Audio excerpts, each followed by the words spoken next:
Hello viewers, welcome to yet another edition of the Youth Dialogue. I am your host, Jana Bosonko. This program is exclusively brought to you by QTV. We must apologize for last week. We could not make it here due to reasons beyond our control, but it's always exciting to be back here. And congratulations once again to all graduates from the University of the Gambia. And today I have with me Aisha Jan, who has a BA in journalism, the first female to have a BA in journalism, which is very exciting to me. I'm not trying to be a feminist anyway. Yes, Aisha, welcome to the show. Thank you very much, Jainaba. Yes, Thank you. Aisha, before we go any further, it's important to talk about how university life was for you. You know, sometimes university life is different for different people. To some people it's challenging, to some people it's fun, and the list goes on. So talk to us about yours. I think university life is a mix of different feelings and emotions. It was challenging.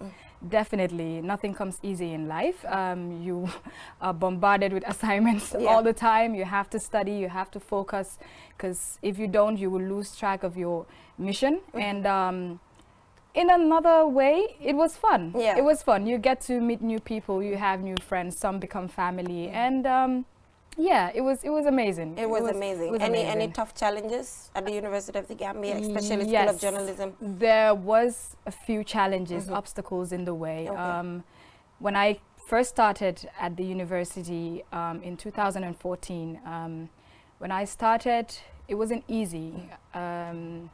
My father was skeptical to send me to the School of Journalism because, as you know, back then it was the era of Yahya Jammeh, and he's a dictator who, you know, penalized journalists. So starting then, it was hard. People would tell you, don't do it. You're going to put yourself into trouble, your family, everything. So you have to tread on eggshells, I can say. So when I started, there were a few girls in my class. Yes, there were a few females in my class. Yes. But along the way, I remember one of my friends telling me that this is going to be a tough course. I don't think I can do it. And she dropped out.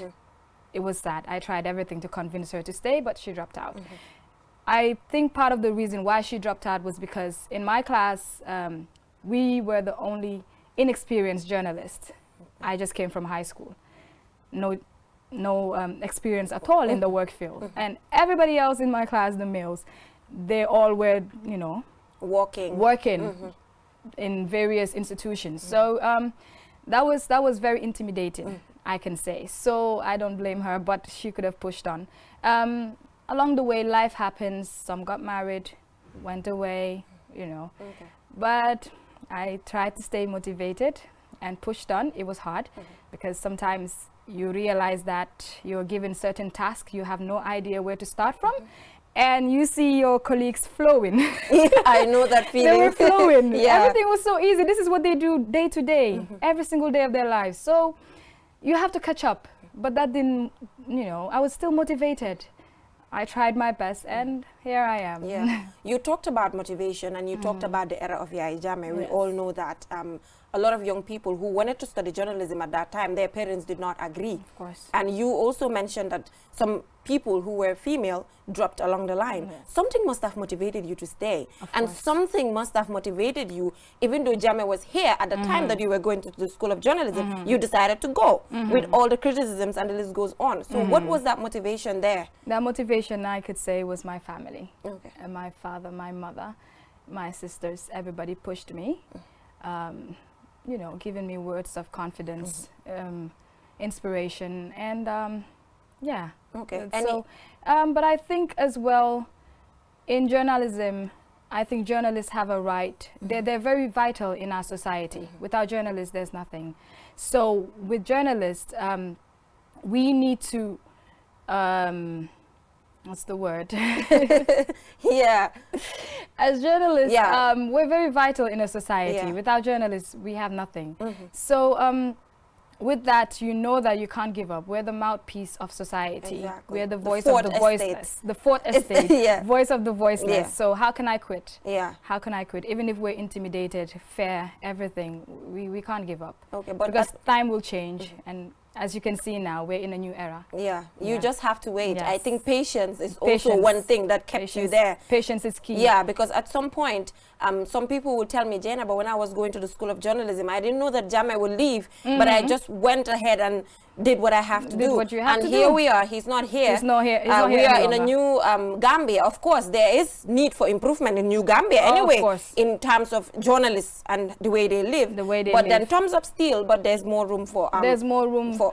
That's why the School of Journalism is here. So you can come in and, you know the way, the route to specialize in what you want to specialize in. They're there for everybody. So I think if you just can't get up and be a journalist, we have so many citizen journalists. Everybody with a smartphone thinks they're a journalist, but and everybody wants to report about politics, politics. But before you voice out something, the whole entire society is looking up to you. You're the mouthpiece. So before you do that, you need to know the do's and don'ts, the limitations, everything. That's why the School of Journalism is here. When you talk about that, I think about ethics, media law and ethics. I think that is something that we have to put out there for young journalists coming up. Like you said before, we have a lot of citizen journalists. They will just write stuff and do not consider objectivity. They don't consider a lot of things. And I think objectivity in particular is something that few journalists lack these days, and it's a very important point. It's actually very important. Yeah. You need to be objective. You can't be biased. If you're biased, that's giving opinion. Your opinion doesn't matter as a journalist. Exactly. Yeah. Your opinion doesn't matter. So you have to be objective in whatever you do. You need to know your work ethics. Yeah, it's very, very important. Very vital. Exactly. So at the time that you were going to school, which senior school did you attend? I attended Sibek International. Sibek. That's where I graduated from. But I started at Ndaus. Okay, Mrs. that's Ndao. Nice. Yeah, Mrs. Ndao. Yeah. That's a school that a lot of young people who are doing really well pass through. We should give that lady there a thumbs up. I think we should give her an honorary degree. Everybody's or grandma. Recommendation. Yes. So, but then at that time that you were going to school, did the passion of journalism start from there at school, or how did it happen? What did you study in senior secondary school? Yeah. I always wanted to do journalism. It was always my passion. In school, I went to arts. I did arts. I always envisioned, working, holding the mic, going into the society, knowing people's problems, solving them, helping them. So I think I've always wanted to dive into this career. Okay. Yes. It's important because the reason why I asked you that is because I can see young people now, sometimes we blame the education system that when young people are going to school, they're not trained as to what they want to become in the future. Yes. It's very important. Although sometimes we say what you study in high school doesn't determine what you have to be. It does not. It does not. But I think it should be. What do you think? Because at least if this training starts from school, then at least we'll be perfect at what we are doing. What do you think? That's true. That's true. I think even back in high school, when you decide to do arts, you raise eyebrows, they frown at you and they say, arts, so you're not bright? You have to do accounting, you have to do science, if not, you're not bright. And that's actually very sad because a lot of people want to become lawyers, journalists, and other areas. And in Gambia, I think everybody just wants to be a banker. No offense, no offense. Banking is a great career. I'm just saying, but I think in high school, we should start there, mold our children, encourage them, let them go for their dreams. There's nothing wrong with it. It should start from there and at home as well. This is a very, very important point because like you said before, when you want to study arts, your parents will question your intelligence. Your intelligence. Yes, they want you to do science. They want you to do commerce. And then at the end of the day, arts, it's not as easy as they think. At the end of the day, your English has to be good. You have to be up there. You have to be bold. Exactly, current, and the list goes on. So parents who are watching out there, I say that the home matters as to who we become as young people. The home really, really matters. So parents, if you're watching, allow your children to do what they want to do. You can guide them. Definitely, you can guide them, but don't choose for them. Please, that's please, all please. They need. Yeah, that's all they need. That's please all don't. They need. Yes, let's go back to the topic of discussion. The first female to graduate with a BA in journalism. Yes, as the first female to graduate with a BA in journalism, how was that experience having to deal with all of those people at the school who are, like you said before, they're experienced, they are men, and the list goes on. Did you experience any difficulty in relation to that? I know sometimes they will say, ki jigin la, and the list goes on. Oh, yeah, yeah. As the first female, I can say this was not planned. It was not intentional. It just happened. Yeah. Yes, I can say that. But I think it's amazing. It's an amazing feeling. Life-changing as well. It really added motivation. I'm very inspired. I see people congratulating me. Yeah. It feels good. Yeah. It feels good. It's not easy because, as you just said, in our society, they will say, exactly. She's female. Oh, you know, in workplaces, they're like, oh, women, we don't even hire women. Yeah, exactly. They say, oh, women, they just come here and they talk. They're always, there's too much drama. Or they have to go for maternal leave. And they have to go for maternal leave. All of that. Those are all excuses we get. Those are all excuses, but it should never demotivate a person. I think it should even add fuel to your fire and do what you want, go for what you want. Dream big. Yeah, it's 2019. Yeah, it's 2019. It's 2019. Nothing is too big anymore. Yeah. If you want something, go for it. Exactly. You can achieve it. Just be focused. Yeah, and believe in yourself. Yeah, but I'll take you back to the question. Maybe you don't want to tell me the difficulties. You don't want to tell me the difficulties exactly that you faced having to deal with your male colleagues at the School of Journalism. How did that go for you? Yes, I think sometimes I know they're watching. They're watching. Sometimes I would be ready, and we have an assignment to do. We have something to do, and they're, you know, they're always teasing me. Oh, hold, come get makeup. Yeah, she's doing her face. She's gonna be there for hours. I know she's slow. Yeah, and you know, it's very sexist. They don't even realize it. Yeah, they don't even realize it. But like I said, I was very inexperienced when I started. So with them as colleagues, it was tough. You have to work extra hard, study extra hard. I have to stay up at night, you know, just to be on the same path they are in the same level, and. Yeah, it takes a lot of work and energy, yes. To be able to do that, to achieve so that. Let's talk about what you want to do now. Now it's, you know, a BA in journalism. What is it? Investigative journalism, fashion, entertainment. I think for me, I'm not going to focus on one thing. Right now, I'm interested in everything. I just want to touch this, that, delve into so many things right now. But also, I would like to point this out. I realized that in the school, especially School of Journalism, we actually wanted to do a research on it, but we decided to do something else. We realized that a lot of girls in the school, if you ask them, why are you a journalist? They say, oh, they told me that I will look good in front of the camera. One important point. Yes, they always say, oh, I will look good in front of the camera. That's why I'm here. I want to be an anchor. I want to present. I want to become popular. I said, is that the only reason? So that's just girls, though. Not even men, the males. It's just girls. So it was sad to hear them say that. And I want to encourage them and tell them that, you know, it goes beyond that. It goes beyond. Journalism is too broad. It goes beyond that. It goes beyond that. There's so many areas you can delve into. You could do photojournalism. You could do fashion, like you just asked me. You could do travel journalism. It's not always about politics. We hear politics all the time. It's important, but you know, you can try other paths that people haven't, you know, passed through. Try those things. Venture into so many things. There's a lot to do. Aisha, I think the point of the politics, it's a very good point, because you know, a lot of young journalists, if you talk to them, they will tell you, I want to do something that has to do with politics. The issue is, if we all go into politics, then who's going for climate change? Who's going for youth matters? Because, okay, politics, fine. Journalists who are normally into politics are more out there. People know them more than they know other people, because we all know how controversial politics is. Of course, but if we all see that we want to go for politics for the fame, who's going to do youth matters? Who's going to do climate change and fashion, and the list goes music, on. So I think that is a very, very important photojournalism, point. There's so much you can do. There's so much you can do. Explore.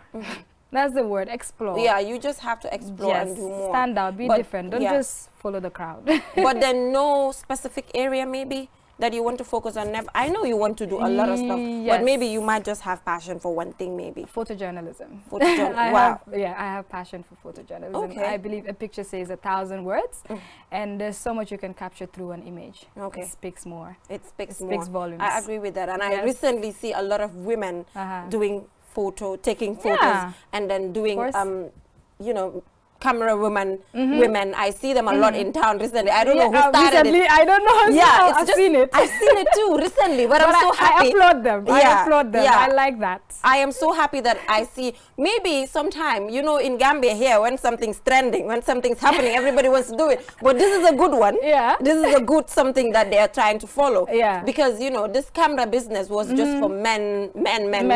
Only men can handle the camera. Exactly. That's what but now, was. I see even QTV here, we have 2 women, about 3 of them. Yeah, we have about 3 women who are doing this camera. So I think it's a very good one. Yeah, because even during our course, we went for a program in Nigeria. Yeah. We went there for 3 months, 10 weeks. Yeah. Sorry. We went for 10 weeks, and during that time, we did a little bit of work. We were at TVC. Okay. And we did classes as well at the University of Lagos. In TVC, every employee is a woman. Oh, wow, great. It was amazing. Yeah. You see them handling the cameras, work that, you know, outside in Gambia, it's only men that you will see doing. Exactly. Yeah. It was very impressive. Yeah, I was going to come to your Nigeria trip. I was going to come to that. Yes, I know that was a good experience. You can just talk to us about trying to compare journalism in Gambia and journalism in Nigeria. It's important to do that comparison. Talk to us about that. Yes, in Nigeria they have a very vibrant media landscape. Okay. That's why we chose it in the first place. It opened our eyes to see that there's a lot going on outside our comfort zone, back at home. And it was once in a lifetime opportunity as well. It was life-changing. Okay. Back in Nigeria, we did so much. We learned so much. We met very vibrant minds as well. Yes. It was an amazing experience. Okay, but I know, of course, it might be even weird to ask you that question of trying to compare, because we all know that Nigeria, it has been there, the journalists just do what they have to do. But Gambia, I can say, we're just starting. We're just starting when it comes to journalism. I think the journalism school is just 4 years old. Yeah. It's just 4 years old. And also, because of time constraints, we're about to leave. I just want you to emphasize more on women and journalism. And then I don't know if you know, but women in journalism, people tend to criticize them a lot. They feel that, okay, sorry to say, but they deal with a lot of men, for instance. Because they're on TV, people tend to exploit them, and the list goes on. So as a woman, you know, as the first woman in a BA in journalism, maybe you can just talk to your fellow women or fellow young people who are watching in relation to the fact that it has to be a passion, and the list goes on. Yes, I would say stay focused. Stay focused, know what you want, go for it. And you're right, I hear that a lot as well. It's sad, but I think we can make things better for ourselves. We just need to stay focused, work hard, and don't be intimidated by the men. What a woman, like my dad always says, what a man can do, a woman can do 10 times better. Yeah. Yeah, I come from a family of 5 girls, and that's the thing that my dad always tries to say to us. Yeah. You know, give us the motivation we need. Yes, avoid distractions. Yeah. If you get harassed sexually, report. Yeah. That's all you have to do. The silence aspect of it, we put aside. It's everywhere. Yeah. Women are coming out nowadays. Yeah. You're on social media. Yeah. You see what is going on. Women are coming out in their numbers. If you're harassed, go out. Yeah. Talk about it. Voice it out. Don't be intimidated. Yeah, I think men sometimes, Aisha, they know people to harass as well. You know, they wouldn't come to Aisha and Jenaba.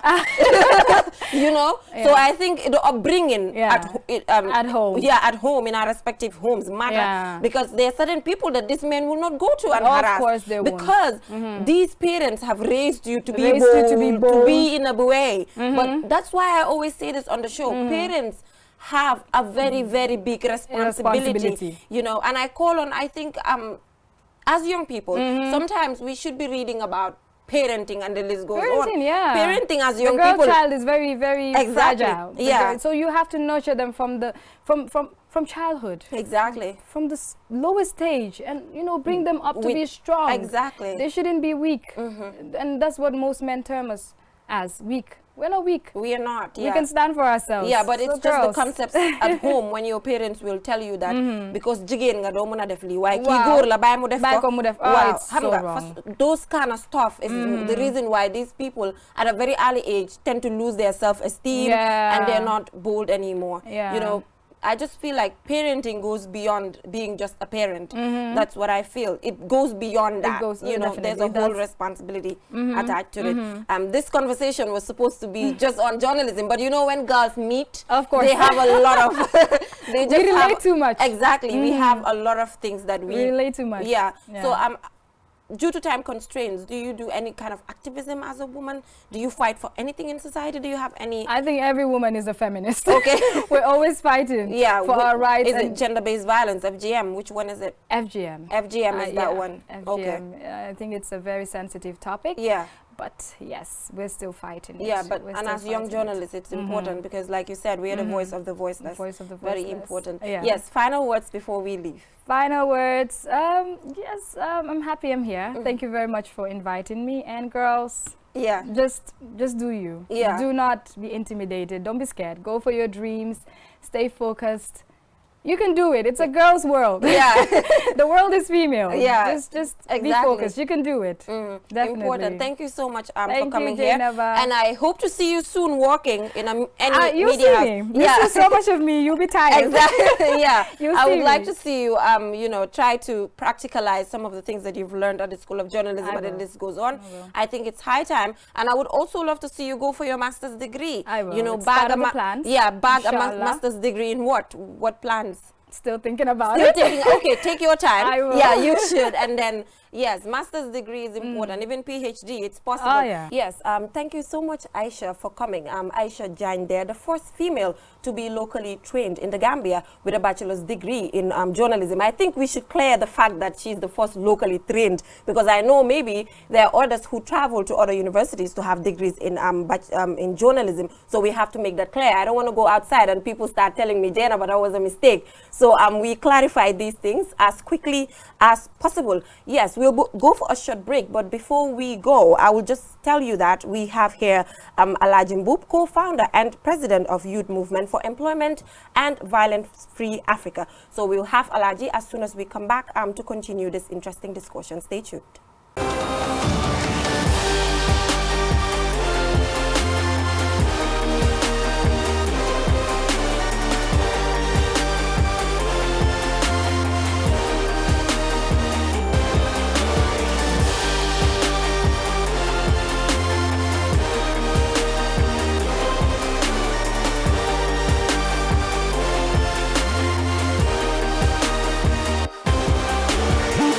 Welcome back, viewers. After that short break, like I said before, we will have Alhaji Mboup here, who is the co-founder and president of the Youth Movement for Employment and Violence-Free Africa.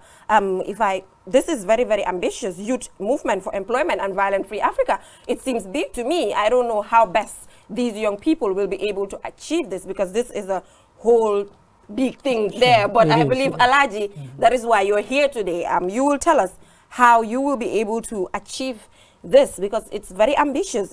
Employment is one problem that we have in the Gambia. Right. And then violence is one thing that exists in Africa. So that must have been the reason why you people decided to come up with it. But you can tell us more what motivated, because you guys could have decided to come up with a youth organization for climate change.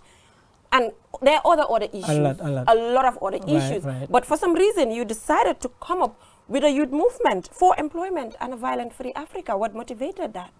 Thank you very much, Jay, for having me here. Like you said, I'm Alhaji Mboup, and I am here for Youth Movement for Employment and Violence-Free Africa. The reason we have it, and not any other organization, is we realize the fact that Africa is definitely, let's say, it's no more a noun. When you talk of Africa, it serves as a description. A lot of people will associate it with violence, with diseases, with poverty, and you name it. So one fine evening, it was myself and with few friends that we said, look, 2017 we all know is a remarkable year for the Gambia. This change of government from dictatorship to democratic regime, and we know it comes with consequences. And we know peace is one thing that is very indispensable. And looking at it, all the violence we have do not happen in a vacuum. There are causes behind it. So when you look at it, most of the crimes or violence you have, they have economic aspects behind it. So we said we are going in for an organization, like you said, very ambitious. A lot of people said the same thing. And we said we are going in for twin issues that are very key in Africa. violence and unemployment. And like you said, it has not been easy, and we know it's not uneasy, right? But gradually we hope to at least minimize as we go the rate of violence we're having in the Gambia in particular, and in Africa at large or as a whole, and then improve and promote employment issues. Because one thing we have as youth we need to know is employment. When we talk of it, we do not have to sit back and wait. When you come to our organization, we have people that are self-employed. They are doing their own things and they are training others. In as much as you are able to get something out of what you're doing, and it is able to cover your activities, it is able to take care of you, so that you won't venture into anything that will jeopardize your life, we said it is okay. So we come up with that name and we gradually go in. Yeah, Alhaji, you talked about employment improvement and employment promotion and advocacy, and the list goes on. I've hosted a lot of young people. They just sat right here telling me, Jainaba, we want employment this, we want employment that. But most of the time when these young people come here, what I tell them is, I want to see actions. What have you guys done in relation to this? Because when we tell young people normally that they have to go and acquire skills to work for themselves, it does not happen overnight. And even if you have the skills, you need these factors of production. Right. I say that here over and over again. So how are you trying to, and what achievements have you registered yet? Because I know the organization is a year now. I know it started since 2017 August. Yeah. About a year. Over a year now. Over a year. Yeah. So I just want to know what successes you guys have registered, tangible ones that I can see. You can show me after the show, or talk about, or if young people here, they will say, these people have registered this when it comes to unemployment. Because it's just not about putting things on paper, but the implementation is another thing. So how is that going? Thank you very much. We have issues with this. There is difference between employment creation or creating employment opportunity and creating an employment itself. Now what we do since we started is, we know you don't just get, even let's say if somebody gives you the job right now that you want to do, Jainaba, and the person do not equip you with the knowledge or the skills to sustain it, it will just be like giving $1 million to somebody to just squander overnight. So we start with the advocacy, talking to people to know the fact that you can do it on your own, getting to try to actualize your potentials. Like for instance, when we are celebrating our first anniversary last year, what we did was we know employment and living your life, you need leadership skills. So we had a 2-day leadership training, that is ethical leadership training, where we train over 60 youths across the country. And during this training, we emphasize on the fact that everybody has an innate potential. That is, there is something you are born with. Some are born with the ability to talk, others are very dexterous, that is, they can work with their hands, others are skillful with their foot, and etc. So we start gradually getting out to the people, talking to them that if there is a skill that you believe is in you, contact us. Or when you look at our action plan for this year, we have an innovation week where we're going out to the citizenry to at least have a competition sort of, and we are going to allow young people to produce things, to make things with their hands. Then from there you will realize that this particular person will be good at this thing. And you will help the person, you will give the person a grant or what? Well, not let's say taking out money from our pockets to give the person. From donors? We will connect the person to the right areas. Now most of the grants. Which areas are these? We are working with right now we are working with the National Youth Council. We are with the KM Youth Council. We are trying to partner with YEP and others to make so the moment we tap these opportunities, we get them the avenue to get whatever they need, and we make so they are being monitored. They are not just left like that. So we gradually start from one step after the other. We want to find these people first, then make sure we get them connected to what they want to do, and in the process we help them grow.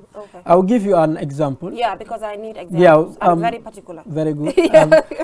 One of our members, our IPRO in particular, he started as a printer. That is a printing guy. He prints T-shirts and others. Through our consultations, we do talk with him. Now he has opened his own workshop at Tipa Garage, where he prints T-shirts, mugs, banners, and etc. And we've in dialogue with him, so that whenever we have people that we want to work with him, we get them attached to him, he train them, because we know this is something that people are getting money from. Okay, so which means it's not like you give these people a grant or so right now, but you provide some sort of a counseling or? We provide, like I said, it's a process. We want to move one step forward and one step after the other. Okay. We get the people. Okay. From there, we get them to so which means the achievement that I'm asking for has not been registered yet? If you are asking for name a particular person or name a particular job that you've provided yet, no, that is. Okay, fine. But I guess, you know, everybody starts from somewhere. Yes, of course. And you guys are just a year old. So I guess as time goes on, you'll be able to do things like these. But then mind you, Alhaji, I feel that organizations who fight for employment and the list goes on, it's becoming too much. I don't know. So what are the difference between all these organizations? Is it duplication of efforts? What is it called? I don't know. Because there are a lot of organizations, we want to advocate for employment, we want to do, you know, I feel that, how about partnership sometimes? I don't know, because I feel like it's becoming too much. And the talking, you know, you walk the talk sometimes. Right. Mr. Balde, if you are watching, you say that normally, you walk the talk. Yeah. With the issue of duplication of efforts, Jay, we know, although the Gambia is a small country, but you can't have one or two organizations, regardless their seriousness, to cover everything that you need to be covered. Okay.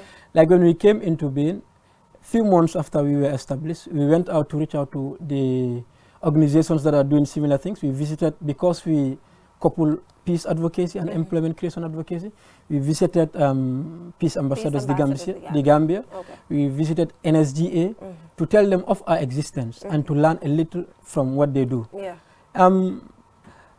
I believe we are not going to be doing duplication of efforts, because we do not just sit here and talk. Okay. Because with the area of the peace advocacy, we've been into, like in January of 2017, we visited over 20 schools across the country, fully funded by ourselves. Okay. We went as far as North Bank, we went to Farafenya, we went to the Jinak Island. And for the communities, we conduct community outreaches. Most recently, we concluded one at C4, the 5th of January, where we had a very lengthy discussion with the people and the community there on issues that are pertaining to peace. Because, mind you, Jenaba, we have to know that whatever we have and whatever we want to have, without peace, we cannot have it. Yeah.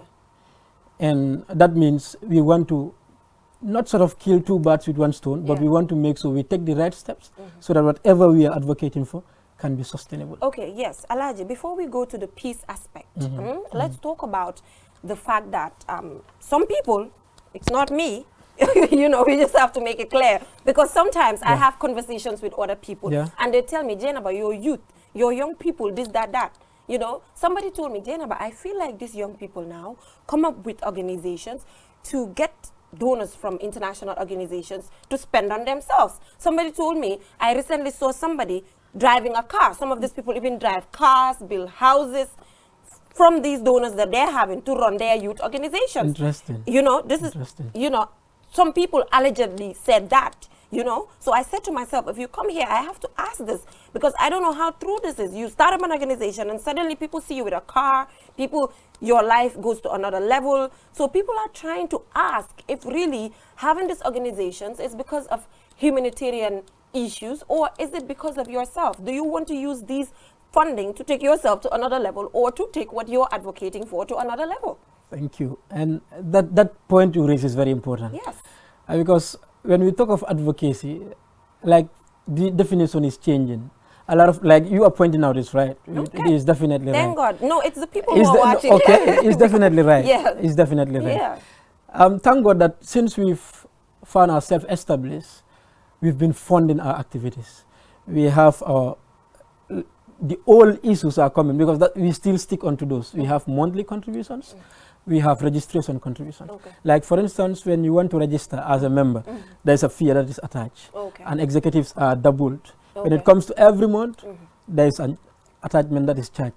And you realize that it is the executives that pay twice. For instance, our launch was done this month, the 9th. The launching, And it was fully funded by the members. The members themselves. The members pledged, some pledged $1,000, others pledged $500. None of our outreaches was ever given a butut. Our nationwide tour was fully funded by ourselves. What we want to have is a system. We know the issue you're saying, you're talking of here is... Do you agree with the issue? Do you think it's happening? Well, I definitely think it's a possibility. Okay. It's a possibility. If what you are advocating for is not a belief, if you have a group of people who do not share the same belief, mind you, normally you don't reach where you want to reach. And if your belief is not true, like at our end, we believe that unemployment is a serious crime. Okay. We believe that peace needs to be given a chance. So this is why we want to force sacrifice and give it everything that we have. Most of our members are students. Okay. And where you find students paying $500, $1,000 to fund their own activities. It means it's from the heart or something? From the heart, of course. And there is no ulterior motive, I can assure you. Anyway. Only one of our activities was supported by Ministry of Basic and Secondary Education. That was the ethical leadership training that we had. Okay. That was supported by the Ministry of Basic and Secondary Education. And their funding came in after. In fact, it was, we pre-financed it, and later their support came in. And everything was spent because we had to certify the people. We had to feed and give them T-shirts. How am I supposed to know everything was spent? Well, you're just saying that here, but where's the budget? Anyway, I'm just kidding. But I believe that everything was spent, because considering the fact that you said that the whole thing was the whole thing was funded from the beginning. But anyway, like you said before, this is happening. People outside see these young people fighting for different things. I will not name any particular thing that somebody is fighting for before they think that I'm talking about a particular organization. That is not the case. But people have raised concerns that young people are starting organizations to attract funding from the international community, or wherever the funding can come from, to, you know, try to put in their own pockets. If that is the case, we need to change that ideology. Let us do something, you know, let us go to grassroots. If it is employment, give these people grants. You know, let's monitor, let's make sure it's sustainable, and the list goes on. We are tired of the trainings all the time. At the end of the day, I see people attending trainings, get their allowances, forget about it, they don't implement it. This has to stop, I believe. Definitely. Yes. And this is a challenge, because I think we need to decentralize everything that we do. Like you said, you'll have the same people attend one particular training again, and again. And nothing. Yes. Just the fact that you get there, you sign in, and you get your... And you put your bunch of certificates, you have a lot of certificates, and at the end of the day, you never implemented some of these things. You know, the last time I attended this training with Lamin K-Sedi on child issues, the moment I came back, I had to do a show on it.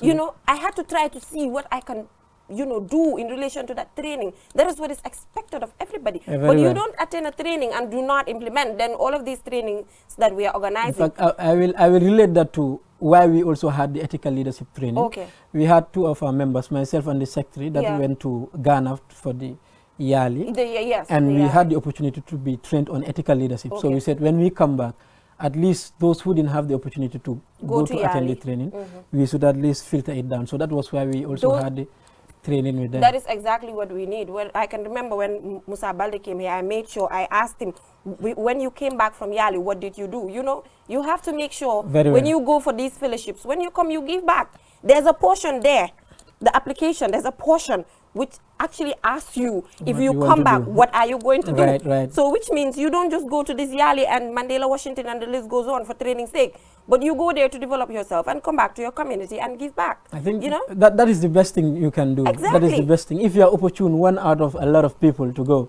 when you come back, associate yourself with others and you train them. It is needed. I believe it's needed. Yes, let's go to violence-free Africa, you know, because it's in two folds, employment, violence-free Africa. Yes. What is your take on the Inspector General's press release in relation to the fact that people should ask for permits before they do protests, demonstrations, and the list goes on? Because I know you are fighting for a violent-free, and sometimes these protests at some point has to do with violence. So what is your take on that as a youth organization? And if you're not doing anything in relation to that, this is a recommendation from me. I think you should work on it, because no matter how much you want to demonstrate or protest or try to put something on the table, you know, the law is there too. I don't know. I'm not just, I know that at some point, maybe that particular decision will be waived out in relation to asking for a permit, and this goes on. But what is your take on that as an organization fighting for a violent-free Africa and a violent-free Gambia in particular? Thank you. And Janaba, the issue I think we need to figure out is when we try to have our demonstrations or when we see a group of people trying to protest. I think the ultimate goal of the protest or the violence should be a solution. That is not having an extra violence against it. Every violence brings more violence. And with the issue of permit, what's your take on that? You know, communication is very important.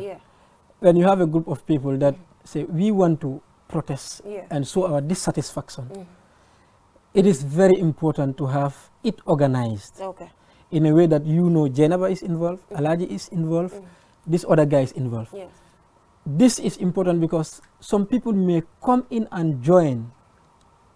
When they join your group and at least do an act that is against your goal or your aim of the protest or violence, you realize that if you do not know those that are involved, at the end of the day, you will be blamed for it. Let's say, for instance, there is an issue that we want to fight as a team. We are dissatisfied. We go out on the streets and we have our protest that this is bad. And we have somebody coming from nowhere, coming to join us in our midst and starts stoning or using very vulgar language, for instance. And we realize that, of course, whoever is watching, whoever is looking at the group will judge us as a group. So this means we should be responsible enough to know the circle that we are moving with. So having permission means you are given the go-ahead to express your dissatisfaction, but also putting you to be responsible for whatever outcome comes out of the protest or the. Okay, so Alaji, you are saying that you agree with that particular rule that you have to seek some sort of a permit before you go for a protest. Do you agree with that? Or you think it should be removed, or what's your take? Because we are talking of peace issues, Jenaba, we do not have to risk peace, Jenaba. Not for once. And when people are asking for permits, if there is bureaucracy, if you want to make it very difficult for people, that particular bureaucracy is what these young people. If you make it very difficult for people, they definitely are going to be frustrated and go and do it outright without the permit. So I think the issue of giving out the permit should be very simple. It shouldn't be difficult. If it is difficult, when people are frustrated, they cannot sit on their frustration. They definitely will come out. So it can be done very, very well, very civilizedly. You can have we can always agree to disagree. You can have your dissatisfaction, come and stand before me and express it. That is, I allow you to express your dissatisfaction. Giving people the permit to do it very easily will mean that of course, you agree to the fact that they are dissatisfied. And they have all rights. Of course, people will come out and protest. So you are saying that the permit should be issued easily, simply, very fast, and allow people to demonstrate peacefully? Allow people to demonstrate peacefully. But the permit should be there still? Issue the permit without a lot of bureaucracy. Take the necessary steps that you need to take. And give the permit and let people go. The issue, if you don't have these things controlled, Jennifer, I am afraid if there is no control over demonstrations, time will come, you will see every other individual or every group will gruntle and get out and just because you get people distracted. Elijah, do you think people maybe don't understand what democracy is? Is that the case? You know, people should be taught, or what? That is it. The civic education needs to be improved. I've been an advocate for having this civic education in our education system. Let it come back. Let people know what citizenship is. People need to understand the national anthem, Geneva. You know, when it is sung, people need to feel it. It needs to sink down. But Elijah, the funny thing is, people sometimes just go with the thing and the flow and do not even know clearly what the words are. You don't have to blame them. You don't have to blame them. You get to school and kids will sing it the way they want. They don't even know what it means. Right now, if you want me to translate the national anthem to you, it becomes very difficult. But when this is taught to the kids that this is what these words mean, you are a Gambian, let's say, take for instance, I've had a lot of people that will say, when you get to Senegal and you ask people what you are, they will tell you, I am a Senegalese. When you get to the Gambia and you ask what J is, C will tell you C is this tribe or C is that other tribe. Yeah, the tribe. They won't say I'm a Gambian, but I'm a Mandinka. So that means our Gambianness needs to be definitely inculcated into us. Exactly. If that is done from the grassroots, like you're saying, I think the journey may be long, but we will get there. We will get there. Due to time constraints, quickly, we are still on the violence-free Africa. What do you think can be done to ensure a violence-free Africa? As quickly as possible, Alaji, due to time constraints. Yeah, I think it starts with the individual. Let me define myself. Let me make sure what I am doing, I look at it properly. What I am saying, I look at or I listen to it properly. Let me be at peace with myself. Let me be at peace with you as a neighbor. And let me be at peace with the community. If I do that, you do that, he, she, they, everyone does that, we'll have a very peaceful country. Yeah, do you think some of the violence happening in certain African countries has any relationship with neocolonialism? Quickly, Alaji. You cannot take neocolonialism out of the equation. It is something that is embedded into us, and it definitely has to. The repercussion will keep on happening, but it is definitely going down, I believe.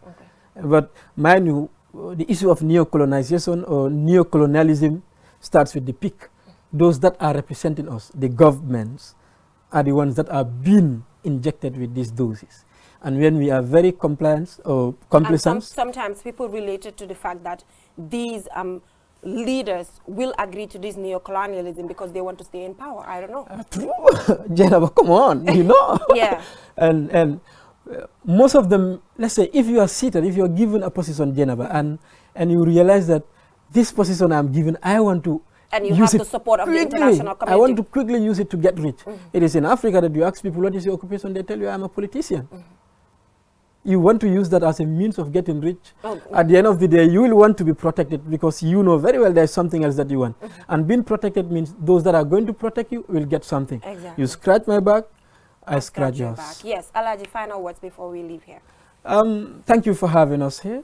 Thank you for having me. Like, I come as one person, but I'm seated as the 1,000 entire organization. Yeah. And thank you for having Kemo on the launching too. Very inspirational guy there. Oh, I wish we had that part on the Soto. We invited him in his capacity as the youth councillor for KM. I wish we had more time because we need to talk about youth and getting into politics too. Yeah, we will. This is not the first time. I say this on the Youth Dialogue all the time. This platform is owned by young people, so do not hesitate to knock on my door anytime you have an activity or anytime you have anything that you want to clarify here, because the Youth Dialogue is where young people are held accountable for some of the things that they say. Whenever you come here, I will make sure I will tell you they are watching. So whatever you say, be careful. Like you said, you made sure the money you got from the Ministry of Education, you spend all of it. Something like that. Yeah. Thank you so much, Alaji, for coming. This was a very, very good conversation. I'm so proud of you. These are the kind of young people that we need in the Gambia. Keep it up. Thumbs up. Thank you very much. Viewers, this is all we have for you in this edition of the Youth Dialogue.